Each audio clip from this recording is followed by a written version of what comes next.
Bonjour, bonsoir, bienvenue dans cette nouvelle vidéo critique de Spider-Man No Way Home.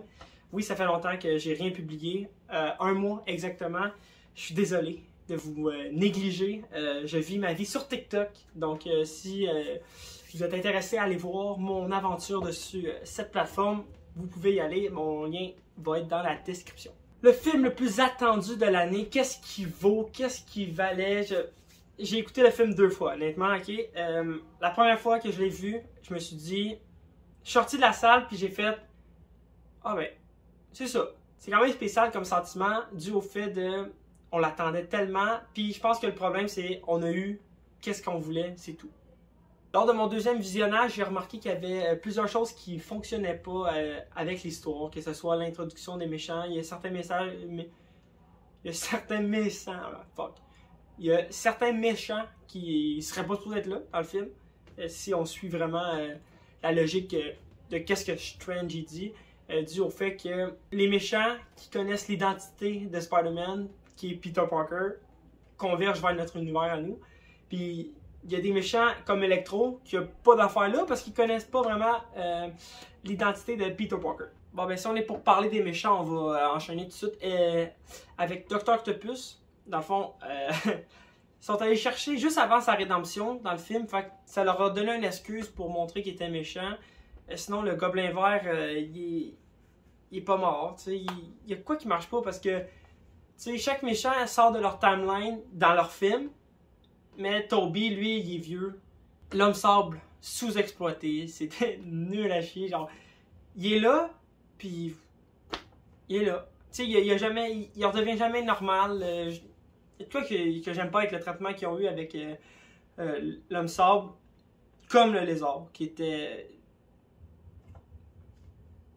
là. Il était là, mais il n'y a pas de développement de personnage. Fait que ça fait juste gâcher la conclusion qu'on avait déjà avec l'homme sable dans Spider-Man 3. Le lézard, ça avantage pas plus son film. Tandis que Dr. Octopus puis le Gobelin Vert, je trouve que c'est ceux qui sortent un petit peu plus du lot. Ensuite, je placerai un peu Electro. Mais vu qu'il n'y a pas d'affaire là, Electro, t'es comme... What the fuck? Puis là, il était bleu avant Electro. Là, c'est exactement le même. Mais là, vu que l'énergie est pas pareille dans cet univers-là, il a changé de couleur puis il est redevenu un petit peu plus normal. Electro, là, il connaît pas l'identité de Peter Parker. Okay? Amazing Spider-Man 2, c'est mon film Spider-Man préféré. Okay? Puis, jamais dans le film, t'apprends que Electro connaît l'identité de Peter. Même dans le film, il l'avoue lui-même qu'il connaît pas son identité parce qu'il fait une joke sur le fait qu'il pensait qu'Andrew Garfield était noir. Il dit « Ah, tu viens du Queens, t'aides les gens, je pensais que t'étais noir. » Puis après ça, t'as la petite référence à Miles Morales. C'est sûr qu'il y a un Spider-Man noir dans l'univers, blablabla. Puis... Sautons tout de suite au Spider-Man. Oui, les Spider-Man, parce qu'on a les 3 films. Il y en a beaucoup qui m'ont chialé sur la manière qu'ils sont introduits, Andrew puis Toby. Puis, de la manière... Je vais prendre question faite. Il aurait pu faire mieux, ok? Il aurait pu faire mieux sur beaucoup d'aspects au niveau de la mise en scène, la réalisation. Mais je vais me contenter de question faite. T'as Ned qui rouvre les portails, là, tu vois des gros yeux blancs dans le fond d'une ruelle. T'es comme, ah, tu sais qu'est-ce qui s'en vient. Dans ma première séance en salle, ça a crié, ça a levé. C'était fou, là. On capotait. Tandis que dans ma deuxième séance du vendredi, j'étais là, ah! Hey! J'étais genre, non. Fait que ceux qui étaient dans ma séance du jeudi, j'ai dit avant le film, j'ai dit, gang, bon film tout le monde. Puis là, ça a tout été aussi. C'était malade. C'était fou. Cette séance-là était magique. En revenons à Andrew. Andrew, quand il arrive, c'est ça. À partir qu'il arrive, il vole la vedette aux 2 autres. Puis, je sais pas si parce que j'ai de l'empathie sur le fait que son histoire à lui a jamais été finie. Tu sais, Amazing Spider-Man 2 teasait beaucoup de choses pour la suite de son univers qui va jamais arriver ou qui pourrait potentiellement arriver. Et ça serait fou. Hashtag Make the Amazing Spider-Man 3 a commencé à être sur Internet. Peut-être, on sait jamais. Snyder Cut est la preuve que tout peut arriver. La première fois, il arrive avec son costume. Wow! Deuxième fois, quand il a enlevé son masque, ça sautait encore plus. Puis, la manière que Toby arrive, lui, il est habillé, pas en pyjama, mais ça ressemble quasiment à ça. Là. Il est habillé en mou, mettons. Puis on dirait qu'il n'y a pas autant d'impact. Puis Toby est là pour la nostalgie. Andrew aussi. Ils sont tous là pour la nostalgie. Pourtant, c'est un Spider-Man qui a été à l'écran plus longtemps. Il y a eu les meilleurs méchants d'après moi. Tu sais, le film en ce moment est en train de péter des scores. Là. Sur Rotten Tomatoes, c'est rendu le film du Spider-Man le plus populaire, le plus aimé dans le fond, le plus populaire aussi. Puis, de quoi d'absurde parce que, à part la révélation des trois Spider-Man ensemble, il n'y a pas grand chose. La première heure de film, là, si tu y penses vraiment comme du monde, ça sert à rien. Parce que si on suit la théorie que c'était normal que les Avengers voyagent dans le temps et que la TVA est allée chercher Loki, mais pas eux, c'est parce que c'était déjà écrit dans l'histoire, ok? Là, on a Peter Parker et Tom Holland qui décident d'aider tous les vilains à retourner après dans leur univers. Fait ce qui fait en sorte que à chaque fois que les vilains vont retourner dans leur univers, t'as la TVA qui va débarquer puis qui va toutes les buter. Là. À moins que les événements de Loki, vu que ça crée des multivers ou ça crée plusieurs lignes temporelles, c'est parce qu'il n'y a rien qui évoque Loki. C'est ça qui me mélange un peu. Là. La suite de l'univers est tellement floue encore à mes yeux. Je pensais que No Way Home allait répondre à des questions. Mais non. Bref, t'as les deux scènes pas génériques aussi. La première, c'est avec Eddie Brock, Venom de Tom Hardy. Pouf. Pauvre lui, hein. Il est allé dans le MCU 2 jours, je pense. C'est calme.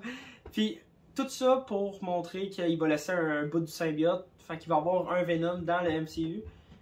Mais il va avoir un Venom dans le SPU-MVMC, le Sony Universe Marvel de Spider-Man, peu importe.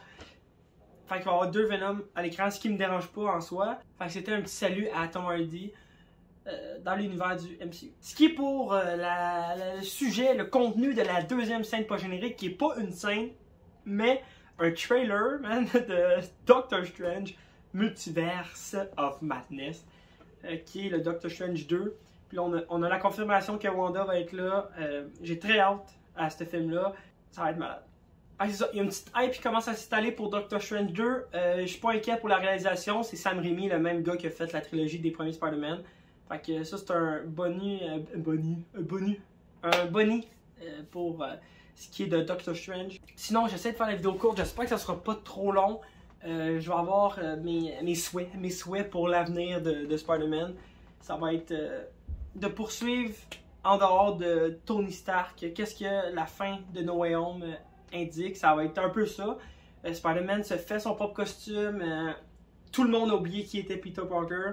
Fait que je pense qu'on passe sur des vrais films Spider-Man. Puis qu'est-ce que je veux dire par là, c'est que il va peut-être se trouver un job pour essayer de payer son appart. Il y a plein de petits éléments qu'il y avait dans les autres films qu'on n'a pas retrouvé encore dans celui-là, qui était plus l'apprenti de Tony Stark. Puis c'est un peu ça qu'on voyait dans Far From Home aussi, tu sais, c'était la relève. Mais là, non, on dirait qu'ils ont changé de cap, puis j'aime mieux le nouveau cap qu'ils prennent. Du fait que Spider-Man va être un vrai Spider-Man. Mon deuxième souhait, ça serait de revoir Andrew Garfield dans Spider-Man, autant avec Tom Holland ou dans son troisième film. Ça serait fou. Je serais vraiment comblé qu'on finisse, qu'on achève sa trilogie. Je pense que les fans seraient présents, puis je pense qu'il y a le potentiel de le faire. Si on ramène Mark Webb aussi, le réalisateur des 2 premiers, il y a de quoi d'intéressant.